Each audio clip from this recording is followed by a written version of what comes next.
family's grand dining room, casting shadows across the expensive tablecloth where my father had just finished delivering his annual speech about success. I sat quietly, pushing around the remains of my turkey dinner, trying to ignore the familiar ache in my chest. And of course, he continued, raising his crystal wine glass, we must congratulate Michael on another record-breaking year for our hotels. The Princeton Group continues to dominate the luxury hospitality market. My brother Michael beamed, straightening his designer tie. At 32 he was the golden child, the chosen heir to our family's hotel empire. The Princeton Group 15 luxury hotels across the country, each one more opulent than the last. Speaking of success, my mother chimed in, her diamond bracelet catching the light as she reached for more wine. Diana, darling, isn't it time you gave up this ridiculous consulting business of yours? The position of marketing director at the Princeton is still open. I gripped my fork tighter. At 29, I'd spent the last 2 years building my own hospitality consulting firm from scratch. Not that anyone at this table cared. My business is doing fine, Mom, I said quietly. In fact, I just signed a major client last week. Michael snorted into his wine glass. Let me guess, another struggling bed and breakfast? Or maybe a quaint little motel off the highway? Actually, I started, but my father cut me off. Diana, he sighed, using that condescending tone I'd grown to hate. Still that pathetic dreamer. When will you understand? The hospitality industry isn't for dreamers. It's for players. Real players like your brother. The words hit like physical blows, but I kept my face neutral. They didn't know about the deals I'd been making, the properties I'd been quietly acquiring through shell companies. They had no idea that while they mocked my small consulting firm, I was orchestrating one of the biggest takeovers in the industry. You know, Michael added, the Princeton just acquired that boutique chain in California. 30 properties just like that. He snapped his fingers. What have you acquired lately, sis? A new coffee maker for your home office. The table erupted in laughter. Even my mother's new husband Ted joined in, though he'd only been part of the family for 6 months. Just then my phone buzzed. The caller ID made my heart skip. Sarah Collins' acquisitions team. I answered, keeping my voice level. Yes. Ma'am. Sarah's voice was crisp and professional. Should we proceed with buying their struggling hotel chain? The Princeton Group stocks just hit the target price you specified. The entire table had gone quiet, straining to hear the conversation. I stood up slowly, making sure my next words carried clearly across the suddenly silent dining room. Yes, proceed as planned. Initiate protocol echo. My father's fork clattered against his plate. What was that about the Princeton Group? I smiled, remembering all the board meetings I'd secretly attended under different names, the shares I'd been accumulating through various investment firms, the loyal employees I'd been quietly recruiting. Oh, nothing important, I said lightly. Just some business matters.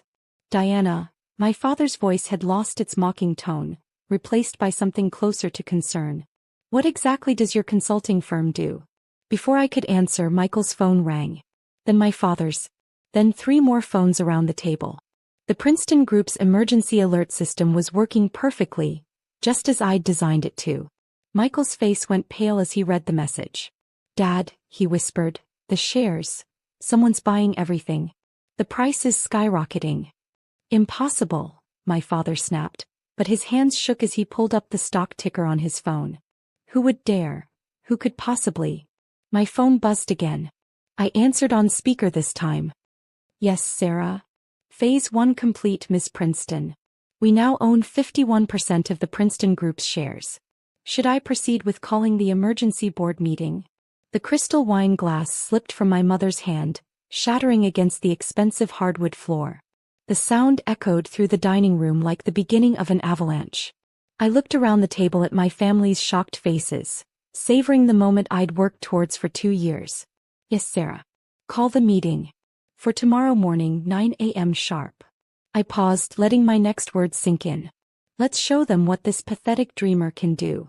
The Christmas tree lights suddenly seemed brighter, more celebratory.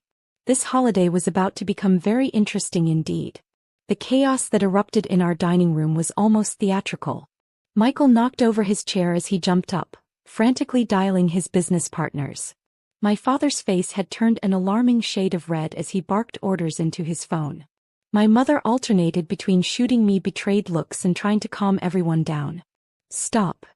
My father's voice boomed across the room. Diana, explain yourself. Now. I leaned back in my chair, feeling surprisingly calm. What's there to explain? I saw an opportunity in the market and I took it. Isn't that what you always taught us, Dad? To be players, not dreamers. This isn't possible, Michael interrupted, his designer tie now crooked. You don't have this kind of money. You couldn't possibly. Actually, I cut him off, pulling out my tablet. Let me show you exactly what's possible when you underestimate someone for years. I pulled up a presentation and projected it onto the dining room wall, right next to their precious family portraits. 2 years ago, while you were all mocking my consulting business, I was meeting with international investors. That pathetic firm of mine? It was just a front. Slides began flashing across the wall. Acquisition reports, property portfolios, investment statistics. My family's faces grew increasingly pale as they realized the scope of what I'd built. Those struggling bed and breakfasts you laughed about, Michael? Each one was strategically located near a Princeton hotel. Those highway motels? Perfect distribution points. While you were busy bragging at charity galas, I was creating a network that's about to revolutionize the industry. My father slammed his hand on the table. You went behind our backs. Conspired against your own family. Family. I laughed, but there was no humor in it. Was I family when you excluded me from board meetings? When you gave Michael my project proposals, claiming he'd created them? When you told industry leaders not to work with me because I was just your confused daughter? More phones started ringing. The news was spreading through the industry. The Princeton Group, the untouchable giant of luxury hotels, was being taken over by an unknown entity. My mother finally found her voice. Diana, honey, we can talk about this.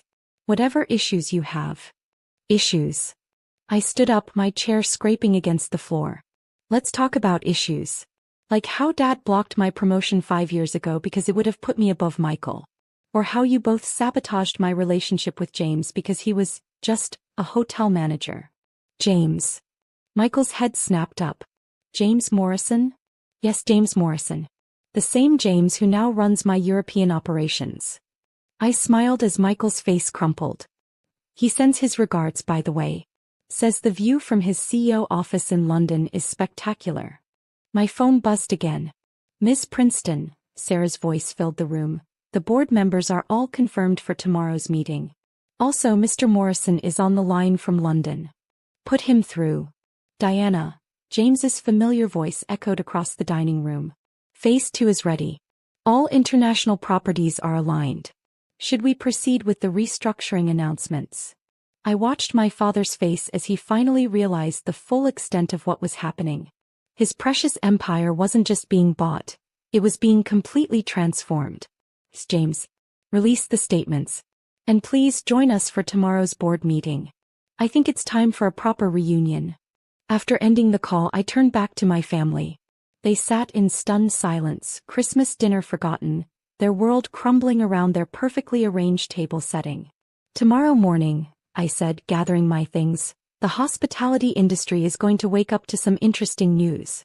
The Princeton Group isn't just getting a new owner, it's getting a complete overhaul. New management, new direction, new vision. You can't do this, Michael whispered, but his voice lacked conviction. I paused at the dining room door. I already have. When, Dad? About that marketing director position. I smiled. I think I'll pass. I prefer the title of CEO. As I walked out, I heard my mother burst into tears and my father's heavy breathing. But for the first time in years, those sounds didn't affect me. Tomorrow would bring even bigger changes and I needed to prepare. This was just the beginning. The Princeton Group's main boardroom looked different from this side of the table. I sat at the head, watching as board members and executives filed in at 8:45 a.m. My father and Michael arrived last, both looking like they hadn't slept. Their usual impeccable suits seemed wrinkled, their confidence replaced by barely concealed panic. Good morning, I said, my voice carrying across the room. Please, take your seats. We have a lot to cover. James Morrison appeared on the large screen behind me, joining virtually from London. I caught the slight nod he gave me, Everything was ready. First, I began opening my laptop. Let me formally introduce myself. Many of you know me as Diana Princeton, the founder of Phoenix Hospitality Consulting.